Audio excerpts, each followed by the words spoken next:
Good morning, everybody. I'm Marc Spiegler, Global Director of Art Basel. It is a pleasure and a privilege, I think, for all of us, after more than 2 years of not having talks in this room, in fact, not having a fair at all, to be able to have conversations in person. I mean, obviously, we kept this going, you know, with the Zoom panels and IG Lives and all that kind of stuff, but to be in a room with our heroes, to watch them speak with great counterparts, is a wonderful possibility. We're going to have 12 panels this week with 40 speakers. The panels will tackle a wide range of current topics, including, you know, what performance practice is after the pandemic, in fact, what it was during the pandemic, what the artistic possibilities of NFTs are, because I think we've only scratched sort of the ugly surface of that so far, and also the shifting landscape of the art market.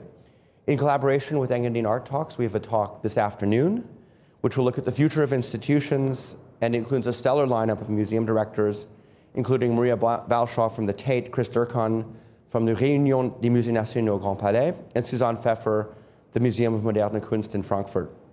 For Friday's program, we're working once again with the artist Julieta Aranda on a broad range of interesting topics, I think all of which are displayed on the wall outside of this room.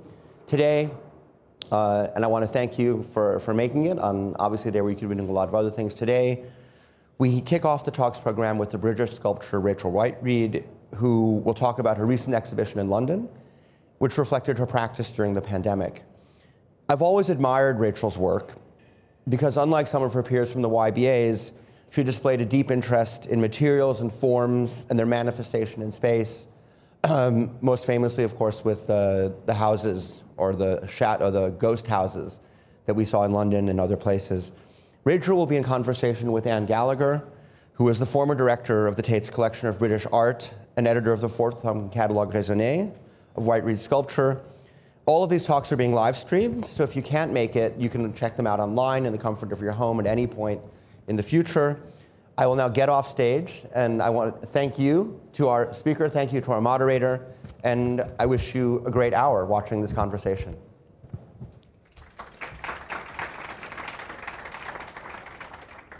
Thank you, Marc. For about an hour, we're going to show you some images of Rachel's work, and Rachel is going to be answering questions that I will prompt to her, and then I think there's time at the end for everyone else to ask a few questions. Rachel and I have known each other for a very long time. We first worked together in 1997 at the Venice Biennale, and most recently in 2017 for her retrospective, which began at the Tate, was co-organized with the National Gallery of Washington with the wonderful Molly, and went also to Vienna and St. Louis. So what we'd like to begin with is what is perhaps the most important location for Rachel, and that is her studio. For an artist who is known for often monumental casts and very physical process, she is happiest in her studio on her own with her source material, her notebooks, with her and working on her own. Is that a fair statement, Rachel? Yes. I mean, my natural environment isn't to be sitting here in an art fair, that's for sure. I'm someone who, I work with materials, I paint, I draw, I'm constantly sort of fiddle with things and doodle and, hopefully have accidents and play with materials. And sort of out of that playfulness often comes the surprise of the work. This is just a picture of the studio that I use mainly for drawing in. And I sort of been making recently papier-mâché works and things like that, some of those things you can see in the background. But really, this is just an image of a kind of table with the sort of stuff of my sort of day and the way in which I kind of get on with things.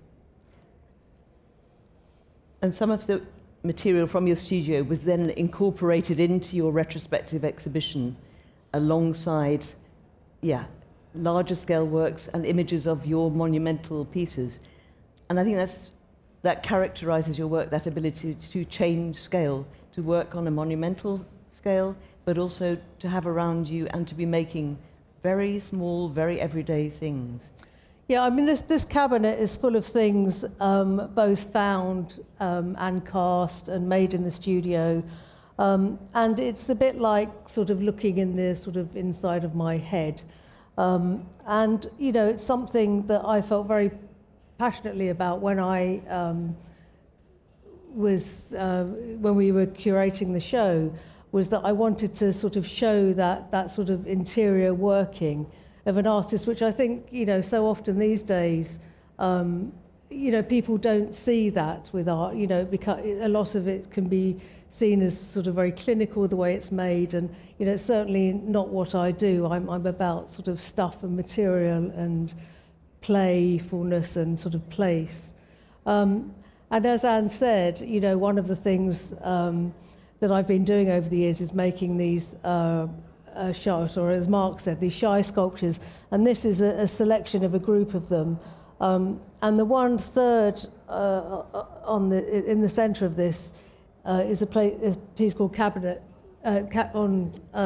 called Cabin on Governor's Island in New York, and that had a sort of multitude of sort of bronze detritus around the bottom of it, which is sort of similar to some of the objects that are there. But I'll talk about that later on. And this is a piece that probably not many people have seen, in that it was shown in your studio days when you were, in your student days when you were studying at the Slade.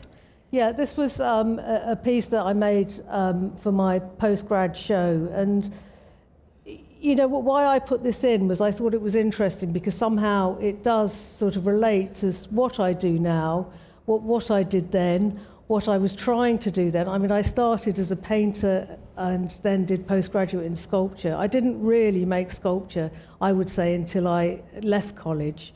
But this is, you know, a sort of grandfather's shirt, as we call it, with a hot water bottle inverted upside down with water in it, and the sort of neck of the hot water bottle coming out, so it's almost like the sort of genitals at the bottom.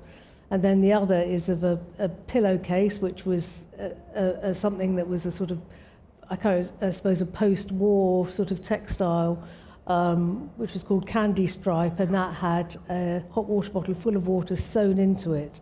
And that was as if there was almost a sort of pregnancy. Yeah, if we... So very much associated with the body. Yeah. And a reminder that actually all of your work is related to the body in some way. What attracts you to the hot water bottle, this very humble domestic object? Well, the first show, when I left college, I was given a show in a little space called the Carlisle Gallery, and I decided to make a number of pieces for it, and I wanted it to be somehow about my experience of just being, since I'd sort of been at college and was sort of in the world myself. And, you know, and I was thinking about the rooms that I lived in as a student, and they were all pretty grotty, and, you know, they would have a bed in it, and they would have a dressing table in it, and it would have a wardrobe, and they were always cold, and you'd always have a hot water bottle. So, you know, these were things that I knew that I wanted to somehow express and sort of work with. So the first piece that I made was actually, if we go forward, is Closet, the black piece. And that was a wardrobe cast in plaster and then covered in black felt. And what I was trying to do there was to try and sort of feel the notion of making a sort of black furry space of sitting within a wardrobe. And then these other three elements, there's Shallow Breath, which is the mattress piece, and then there's Mantle, which is the dressing table piece. And then Alone on the Floor was Torso. Now, I gave it this name, obviously, because for me, it looked like, and I don't want this to sound too grim, but it looked like a sort of headless, limbless baby. And it sort of felt like that too. And it became, or has become, a sort of emblematic thing for me in a way. And I use the form a lot. I haven't done it for a while, but, you know, I'm not saying I won't go back to it. But I use it to often test out materials, use them as, you know, they sort of use it as a quick mould in a way. And then I can play with the mould and play with the shape of it, and make completely different sort of feelings to the hot water bottle. You'll see some more later on, which shows how I've used that to sort of help with my vocabulary of materials. And obviously that one was made in white plaster, as were two of the other works. But very early on in your career, even though you're known for your use of white plaster, probably because of house, ghost, and large-scale sculptures like that, but you've been experimenting with different materials right from very early on.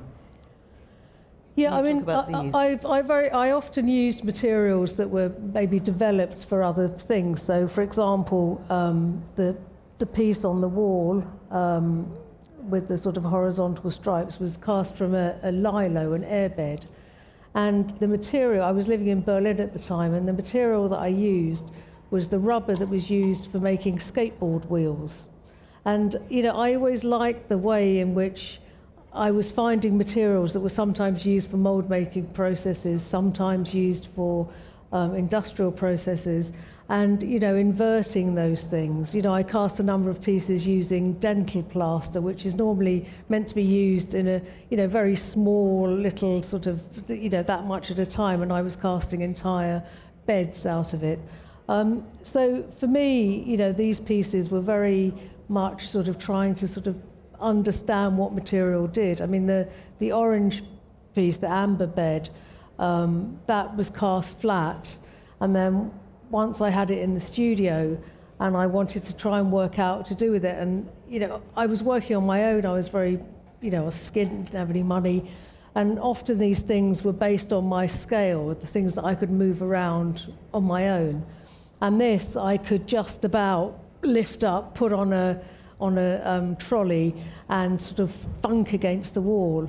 And when it fell against the wall and then slipped down, I thought, actually, I think that's it.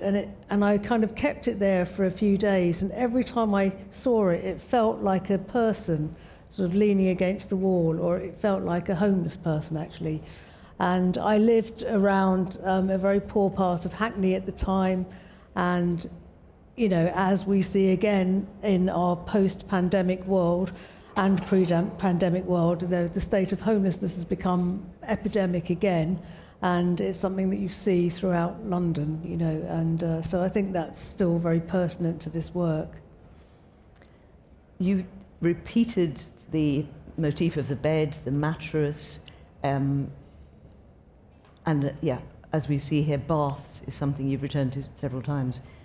When did you begin to get the idea that you could move from, yeah, what is already fairly large-scale sculpture into something more monumental as you went on to do with Ghost? I think after I made the first group of work, which was the piece for the Carlisle Gallery, which was the wardrobe and the bed and the mattress and the torso, I started to think, well, what is it that actually, you know, I want to do? What is it that I'm doing? I'm sort of casting the air inside something or around something. You know, how can I make that work? And I thought, well, what if I did it to an entire room? And, you know, so I then spent, a few months trying to raise the money to do it. I found the room in which I could do it in, you know, bearing in mind I didn't have a car or, you know, anything, so I'd have to often cycle with a bag of plaster on the back of my bicycle. And, you know, just sort of slightly ridiculous. I think of it now and think, how on earth did I do that? But there was a sort of determination. And it felt, if you go back to the other picture, forward to the next picture.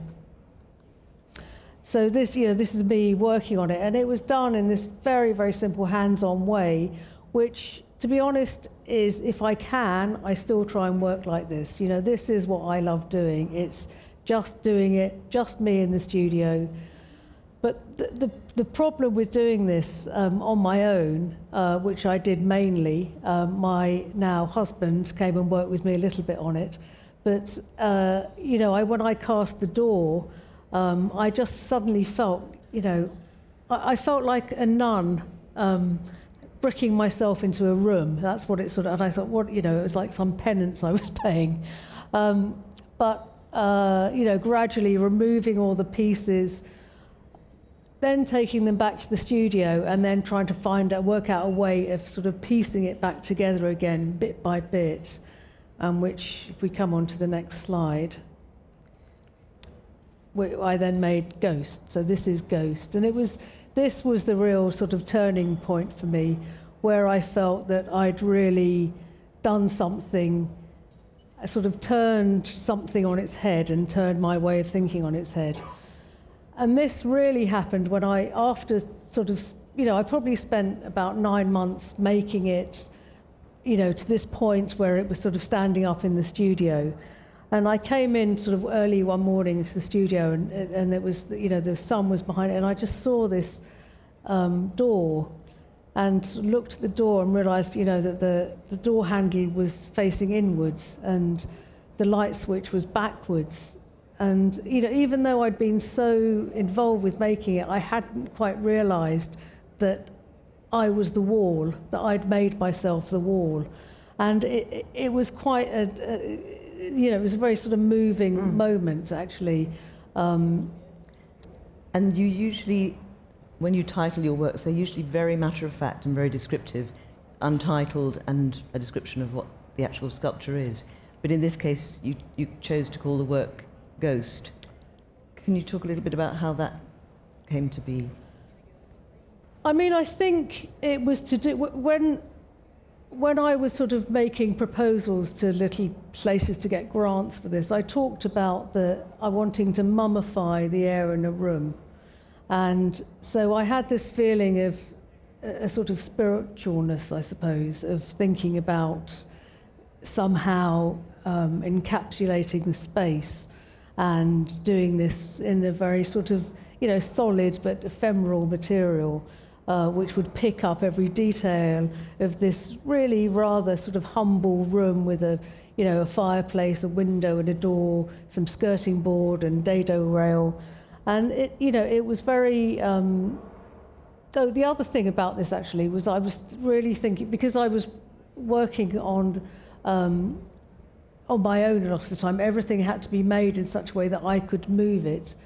And I wanted to think about proportion, and not for the first time, I looked at Piero della Francesca, and I looked at his paintings, and I was thinking about how his paintings were, how the perspective was, and how, the sort of heights of things were, and it was very sort of methodical. And so I used that, as actually the flagellation, as a kind of reference as to how to sort of draw this out on the wall and eventually how to cast it. And the fact that it's cast in pieces is probably very much to do with the fact that you are so hands-on when you make your work, and that those are pieces that at the time you could physically handle. Yeah. And then, of course, from a room, you went on to cast a whole house, commissioned by Art Angel. Yes. James Lingwood, who is the director of Art Angel, came to my studio. And, I was a very young artist, and he said, is there anything you want to do? And I kind of looked at him and said, yeah, I want to cast a house. And he said, great, let's do it. And that was it. So we then spent a very, very long time finding the house, getting the money, dealing with the local council, etc., etc., etc. Vast amounts of controversy and everything else, but we made it, and it stood there for a very brief period of time. And, a lot of people ask me, do I regret that it was pulled down? I don't know if I regret it. It was a great piece of work that I'm incredibly proud of. And I think maybe the fact that it was fleeting adds something to its sort of mystery, and it's sort of like an after image. So yeah. And it was your first piece of public sculpture, but then led you to maybe have the courage to go on and make larger... Either the courage or stupidity, I'm not sure. And after that monumental feat of courage and everything else, you accepted DAAD scholarship to spend a year in Berlin. And again, you retreated to the small space of your studio. Yeah, we lived you know, I'd lived in a very small flat with my partner for a number of years, you know, very little space, very cold studio. So it was very difficult to find a place to draw. And when we moved to Berlin, we lived in this fantastic apartment which had room upon room and which was completely full of parquet flooring, and it was high ceilings, light filled. It was absolutely beautiful. And I used one of the rooms as my drawing studio, and I did more drawing during that year than I think I've probably ever done. Using unexpected materials like Tipex as well as watercolors, paint. Yeah, and I think it shows.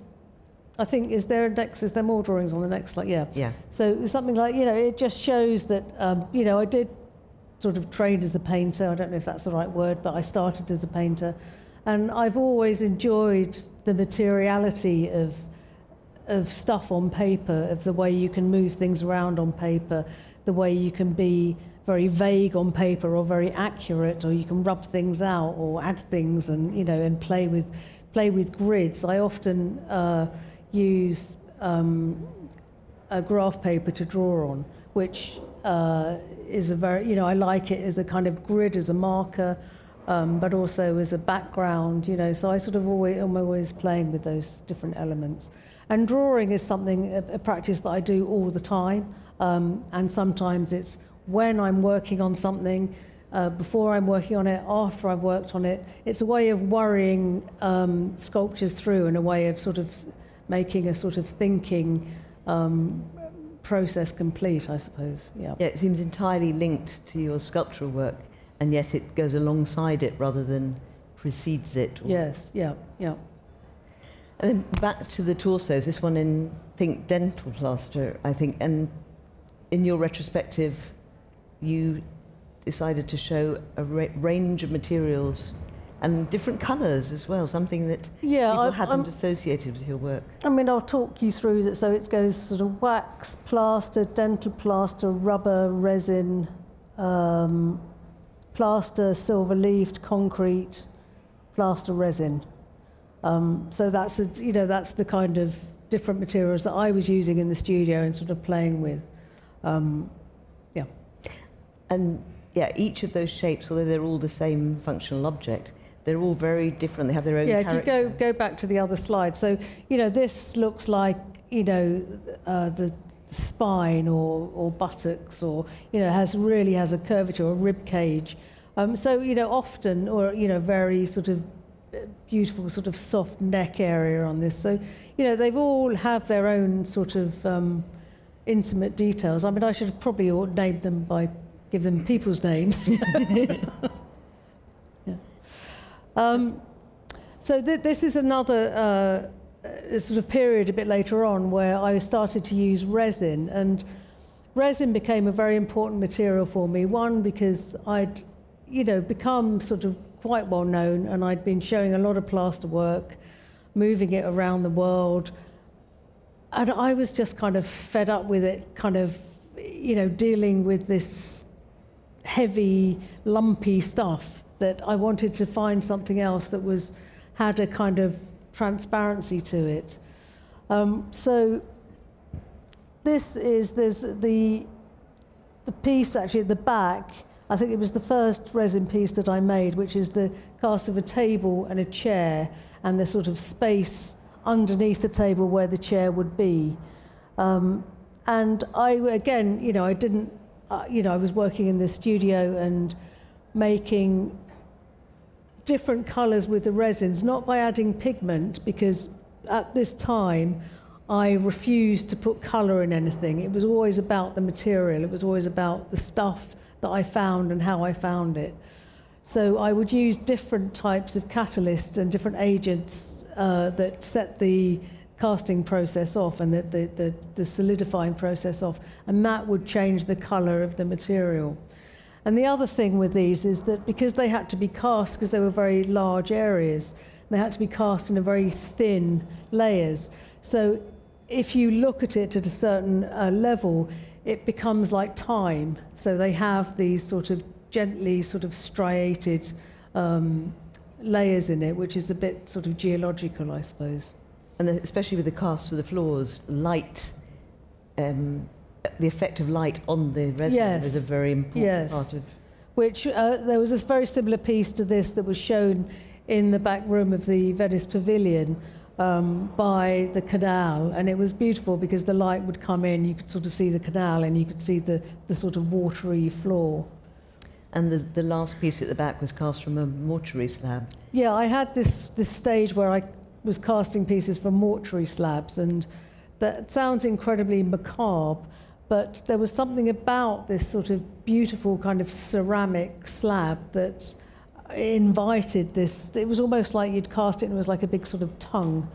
So this one was cast in a sort of white rubber, and it has these very, very, very tiny little nick marks all over the surface, which are from the, autopsy knives and things, yeah. And again, directly related to the human body. Yes. And then, yeah, probably these grid-like multiple pieces of the undersides of chairs, probably the best example of the effect of light on resin. Yeah, this was a piece that I made, it's called 100 Spaces, and it's casts of a number of chairs, I think maybe about 10 or 12 different moulds of chairs, which were then cast in various different ways of using, as I said, the catalysts and the resins to change the colour. And again, they all have this sort of striation in them, which makes it look like time passing.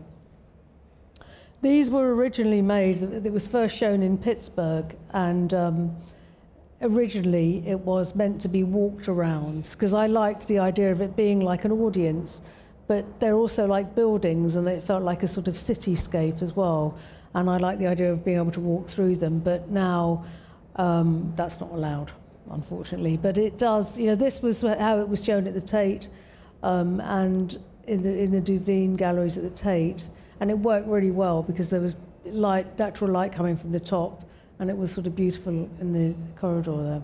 Oh, not the corridor, the gallery. And they exist in smaller versions, smaller groups? Yes, I made a few others. There was like a 25 version and like a 16, and, yeah. There's a close-up of the colours. And then your public projects grew after House. The next project you completed was Water Tower in New York. Yeah, this was the first sort of public piece after House, which was, I think, in about 1995. And it's now on the rooftop of MoMA. It was initially made and was on a rooftop in Soho. It was the biggest resin cast ever made, and it was very problematic. But it looked great when it was up there, and the full moon would come and shine through it. And what was beautiful about it was the fact that sometimes it completely disappeared. If it was a sort of white day, you could hardly see it. If it was really... Sorry. It's our half hour. But that was also the largest resin sculpture you'd ever made. But certainly, let's just wait for this to finish. Sure.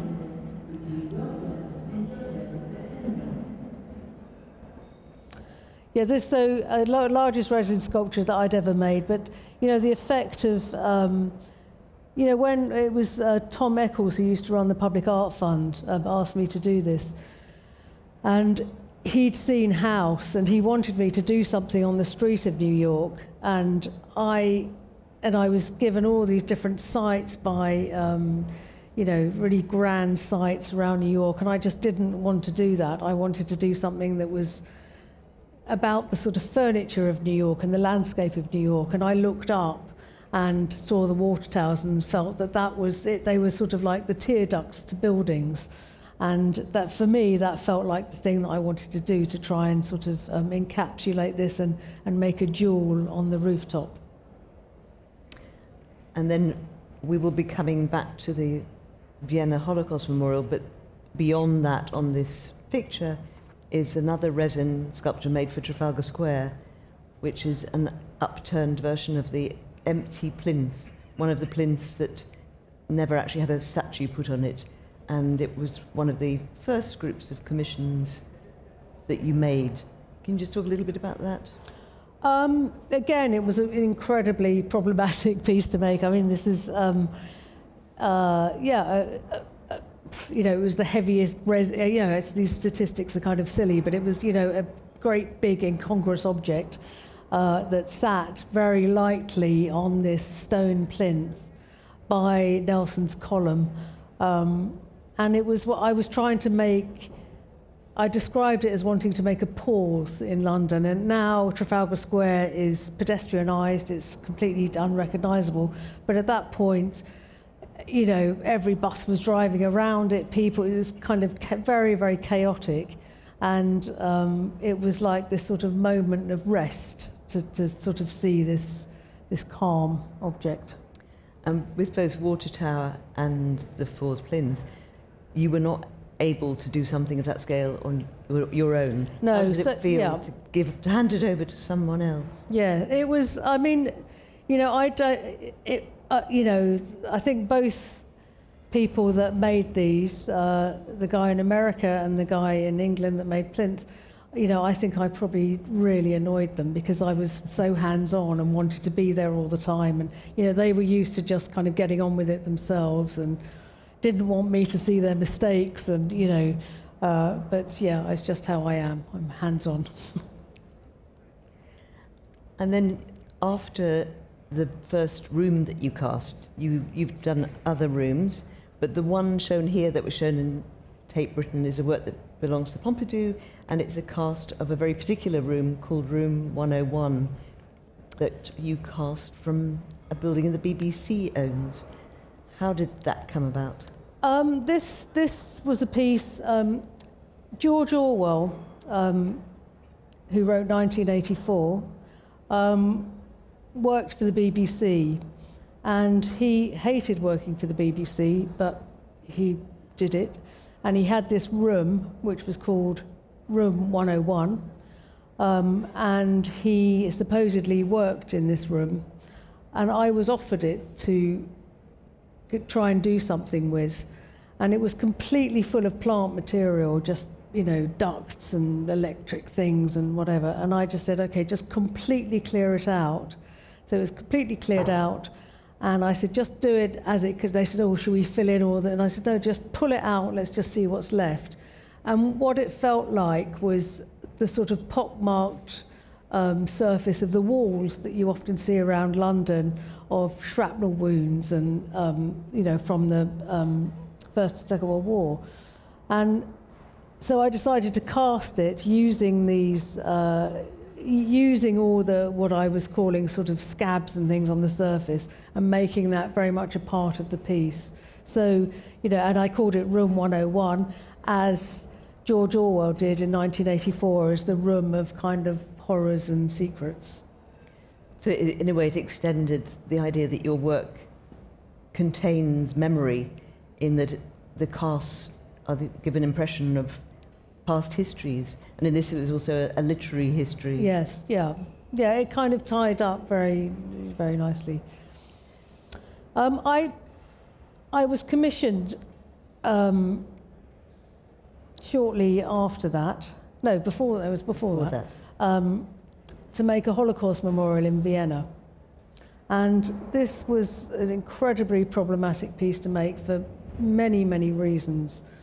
And it got held up a lot. There were 3 changes of government whilst I was trying to do it. And there was a lot of, quite honestly, fascism that was very clear out there. And I became incredibly frustrated, because I'd made the design, they knew what I wanted to do, it had been accepted, and it was an inside-out sort of library, as we can see here. But during that time, a way in which I was sort of trying to resolve my kind of anger and upset of not being able to do it was to start casting books and casting libraries, but sort of doing it the other way around. So this is one of a number of library works that I made. I made another one that was in Venice, and there's a series of tables that I made as well, which I think we see a picture of later. These tables that I made, which is sort of like a sort of concrete mausoleum tables, and they were again made around that same time when I was trying to make the Holocaust memorial. And the memorial is in a way an inverted library in that you can't enter it, and the edges of the books are on the outside.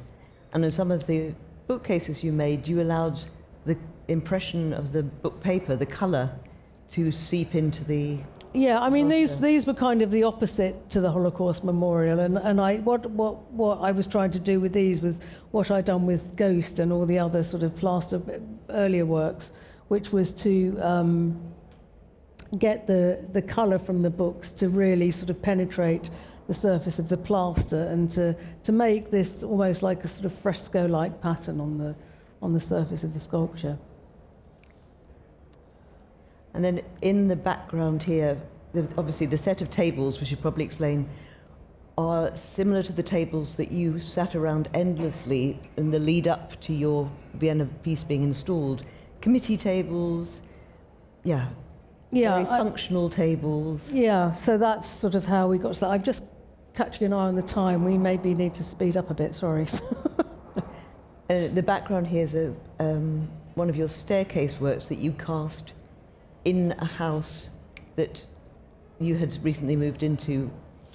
Yeah, when around this time I moved into a disused synagogue in the East End of London, and as you do, the first thing that I did before we moved in was I cast 3 staircases in there.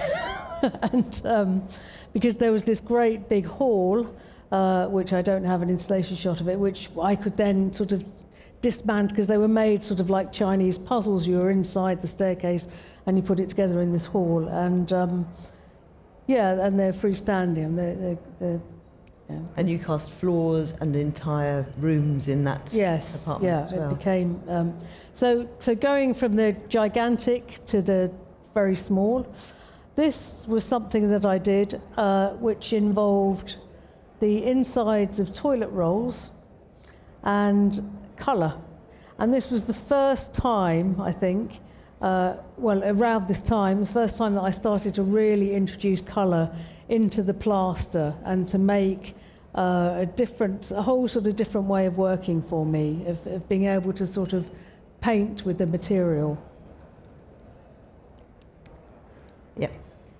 And colour then you extended into works in other materials. Yeah, well, this was a house that was made in resin. It was a doll's house. I made a piece which was rather sort of out of character, but kind of interesting in terms of I collected a lot of old dolls' houses and lit them all. And I gifted it to the Museum of Childhood in London, which it now sits as an installation. Then I was working with doors and resin and using different materials. Then I started... Sorry, I have to speed up a bit. I just wanted to talk about cabin briefly. So, one of the things that I've done over the years, which has really interested me, is to make what I call shy sculptures, and to try and make works. And I make them when I have an opportunity to make them. So they're beginning to get sort of scattered all over the world. I'm hoping to make one in Japan, sort of this year, next year, where I've made one in Norway. There's 2 in the desert in California. There's one in Yorkshire in the forest. There's, so they're beginning to be all over the place. This is in a place called Governor's Island in New York, and it is, if you look from the hill that it's built on, you can look straight over to where the Twin Towers were. Now, when 9/11 happened, I was asked to think about maybe putting a proposal in for a memorial. And I just flatly refused and just said, absolutely no, I don't want anything to do with this. It hasn't finished. the mourning hasn't stopped. There's, you know, no one can even digest the horror of what has happened here. So I decided to just not have anything to do with it at all. Number of years later, Tom Eccles again, who was commissioned to get a number of artworks on this Governor's Island, asked me if I would do something on this island. So I drove around it a number of times, walked around it, bearing in mind that it was just a sort of wasteland, and you had to imagine everything that was going to go on there. So we said, like, can we have a big hill here? So we built a hill and put this piece on the hill. And it's the first hut that I completely invented, and it was just made from, you know, scraps of material, corrugated iron, old doors. And I wanted it to feel a bit like a shack that someone might hide in, and take from that what you will, but it's sitting immediately opposite. And you can also see the Statue of Liberty. So, you know, the view, what you could see there, you know, take that as you will. So from all of those things, from using all these kind of big lumpy materials, I made a piece which I actually don't have a picture of, which is in the American Embassy in New York, and it's the cast of a flat pack house, which is sort of fitted onto the wall, and it's on the inside and the outside of the building, and it's where you go in to get visas. So it's not really a public place, but it was the idea of how, you know, people came to America. They were looking for their dream. You could buy flat pack houses. You could make your flat pack house in the little lot that you'd bought. So it was a way of bringing, you know, these two things together. So whilst I'd been thinking about that, I was also thinking about waste, and I was thinking about moving studios, and I was thinking about all the crap I had and what I was going to do with it. I started shredding things, and I made bags and bags of shredded material, which I now turn into papier-mâché, and it's something now that I use to make casts of things in the studio, which I then often draw on or use in a way that I might put silver leaf on them, or, you know, it's become a material that's very much a part of my drawing practice as well as my sculptural practice. And you've gone on to make a number of sheds, shelters. This is a chicken shed, something that's led on to more recent work. And this is an image of your installation, I think, in Vienna? In Vienna, yeah. Interestingly enough, I was asked by Theodora to be involved in a show a few years ago at the Biella. And I think when I was looking around the show, when I was looking around the Biella and thinking about it, there was the Balthus show on. And I had written my dissertation as a student on Balthus, and I regaled Christina Colomar, who was with me, on stories of Balthus, and she couldn't quite believe I knew so much about him. Well, this was one of the paintings that I had written, you know, my dissertation on. And so I suggested for my piece that I could somehow respond to this painting, which is what I did. So this is a sort of hermetically sealed kind of wardrobe made in a black sort of polyplaster material. If we go on to the next slide, which has a sort of the front sort of square that you can see, that's sort of slightly more polished than the rest, so there's a little bit of a reflection in it, so you can sort of see yourself. And if you go back to the painting again, you know, so it's almost you gazing like the girl's gazing, you know. And then if you go back to the next slide, and then the windows at the back are all taken from the windows in the painting, which are in the background of the painting, and they're all made in papier-mâché. And of course, this sculpture relates to one of your very first sculptures, which was covered in... Sorry, of course, yeah. Felt. So that's the other thing, that it related to closet, yeah. These are details of, again, painted, because let's not forget you actually trained as a painter. Yeah, this isn't paint, this is papier-mâché cast from corrugated iron, which I've then silver leafed. So this is the slide which I think really tells you about sort of what happened after that, which, you know, as we all know, you know, we've been through a very difficult sort of worldwide crisis. And I think, you know, it's been very, very hard for everybody. You know, and I think for artists it was hard, but artists are kind of used to being on their own and they're used to working on their own. And, you know, you could avoid too many Zoom calls. You could just get on with it if you had a big enough studio, which fortunately I have.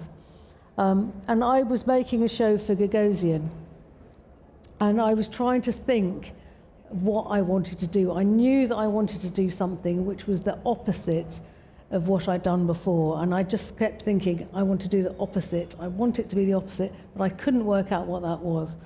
And I kept collecting things and bringing them to the studio. I had piles of rubbish and bits of twig and plants and all sorts of things. And I started to paint them and just apply layers and layers of emulsion. And gradually they started to take on another feeling. So they began to feel to me like something that was, you know, like bones or So from that moment, I then realized that actually I could use this as a kind of material. And this is the first piece that I made, which is called Poltergeist, which if you... so it's... Can you talk about the name? Why? Sorry, this is called Poltergeist. Well, I think it's kind of obvious. It sort of relates to Ghost. The first piece that I made in plaster, but also that there was a sort of spiritual presence that was trying to kind of escape, a kind of noisy ghost. You know, I'd been thinking a lot about disasters. I'd been thinking a lot about what was happening in the world. And sort of during all of that time, I'd been collecting stuff and painting it and putting things together. And I couldn't quite work out how this was going to work, but I eventually just made a very, very simple structure in wood and made this kind of cabin, which is sort of like the opposite of all the other cabins that I've made, but it was really being sort of blasted apart. If we go on, I think there's more. You can really feel... Can you go back to the other slide? That one. No, that one, yeah. So it really feels this sort of organic, it's almost like an explosion. A lot of the rusted material is really rusted very, very thin, and then it's been sort of stopped in time and painted and painted and painted, so it's almost like lace. So there's this, later on there's some slides which really show the details of these things, but if you carry on now. So this is part of the next piece, which is called Doppelganger, which, if you take another... So there are, again, this is much more sort of explosive and fallen about as if something has really kind of happened to it, something's fallen on top of it. And this was, when I was making this, I made a model, which I think if we can get to, well, hang on, slow down. Can I, yeah, so here's the model. So I just made this very kind of quick model in the studio. I thought, well, that's kind of the feel that I want. And I'd also had a picture, a large picture of the raft of the Medusa up, and I used that as my kind of reference. And from that, you know, created this thing. Can I just do? Yeah, sorry, go just through go back the slides backwards. Yeah. So you know, these are the kind of photographs that I take all the time of things being taken over by nature. This is. During lockdown, we were very lucky to have a house up in Wales, which is sort of in the middle of nowhere, and this is a place just on a bit of land somewhere of, you know, these buildings being reclaimed by nature. Again, this is a door. You know, this could have been something that I made, but it's near a place that we go to in Essex by the sea, and it's these doors that are just, you know, been painted over time and covered in things, and you know, it's sort of rather beautiful.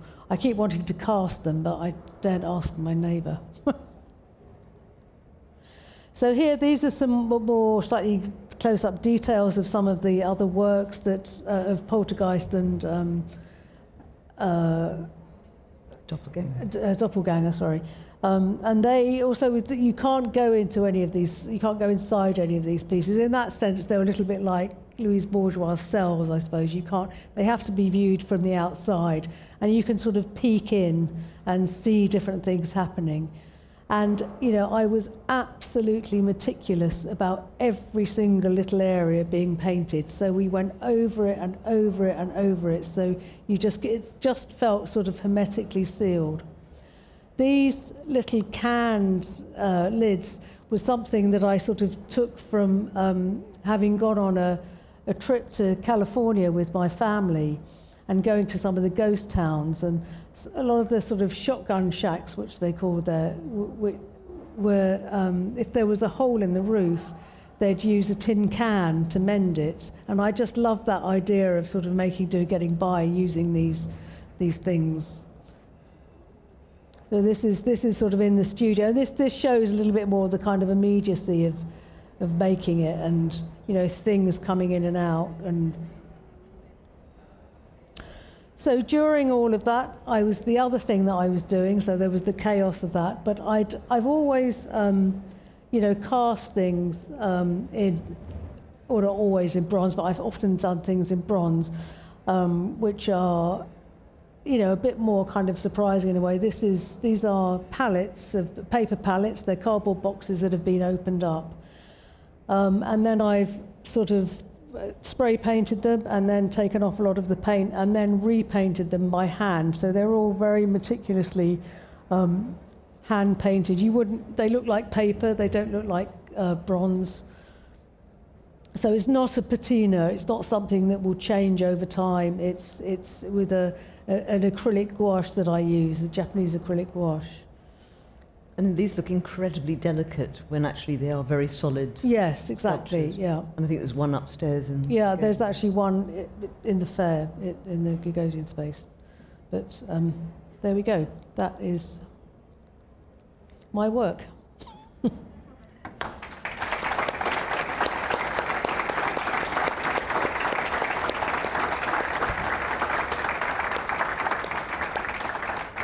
I'm sure there are questions from other people that I haven't asked Rachel that you'd like to hear from her about. Anybody would like to ask anything else?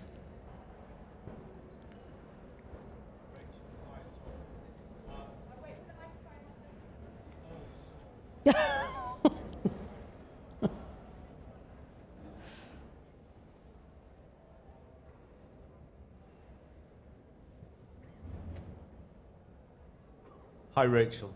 It's Offa. Oh my God. Sorry. I just wanted to know, I'm a huge fan of your work, as you know, but how many studio assistants do you now have in order for you to do the work you currently do? One. That's amazing. No, I have one studio. I mean, most of the time I have no one, actually. I try and work on my own.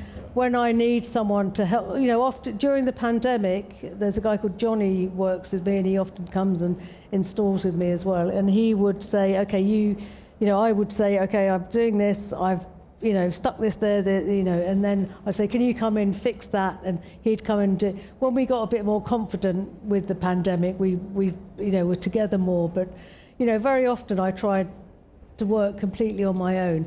But I also have another guy that works for me who has his own sort of production company now, and he used to be my assistant, and he's set up by himself, and he makes a lot of the resin works that I make. So that's done off-site, that's done somewhere else completely, because it has to be a very, very clean studio, and I don't have a studio that's like that, so it can't be done at home. Thank you. Any more questions? But I think, you know, just it's quite interesting, that thing about assistants, because I think, you know, I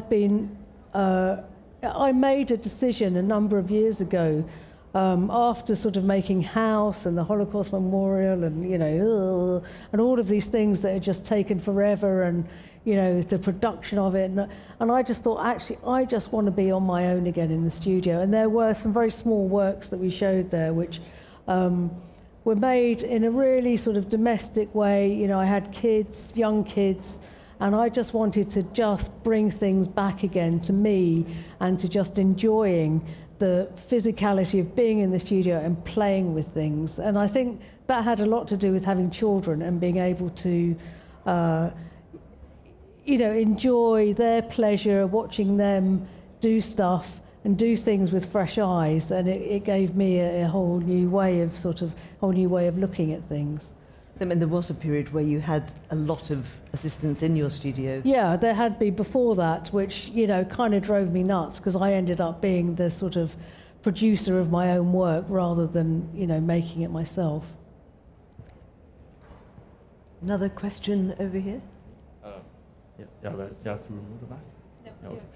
Hi, can you speak about who inspired you, like artists, when you were younger and starting your professional practice?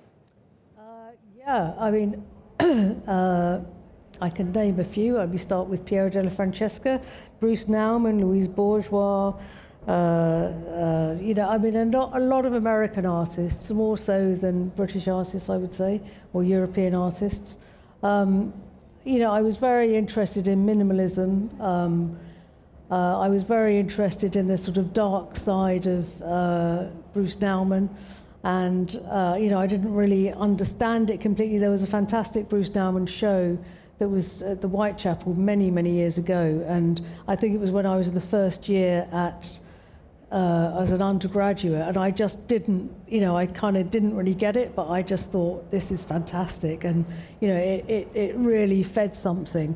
And around the same time, there was a Louise Bourgeois show, which a guy called Stuart Morgan curated at the Serpentine, and that was the first Louise Bourgeois that I saw, and that was just sort of blew my socks off. There was also a Louise Nevelson show, I think, that I saw around that time, and, you know, there were people like that were really, you know, but there was Judd and Carl Andre and Sarah and, you know, all sorts, you know, going from big to small, you know, but much more sculpture than painting, I would say. And, you know, conceptual art than painting. But though I do, you know, I do look at and appreciate painting, it's just, you know, it's different. Any more questions? Yep. Hi. Thank you. I find it quite interesting that you start opening up your more solid buildings to these area and lighting structures during lockdown. If you could say something more about that. Well, as I said, it was like trying to make the opposite of something and trying to sort of get inside something. But it was also about, you know, I think thinking about, you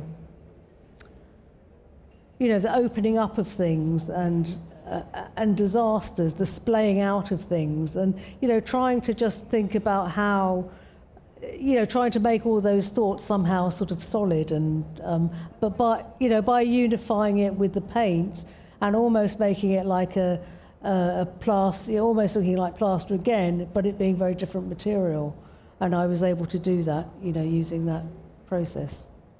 But every time you do some work that seems dramatically different, I can always see that there's some link back to something else. And the idea of a shelter, whether it's a closed shelter or now a very open shelter, seems to be It's quite funny, actually, because I got Anne to come to the studio when I first started making Poltergeist.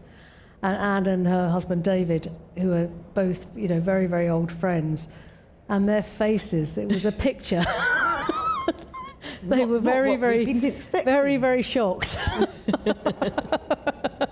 What Rachel had been getting up to during lockdown. Any more questions? In which case, yeah, we want to thank Rachel and look forward to seeing more of her work. Thank you. Thank you.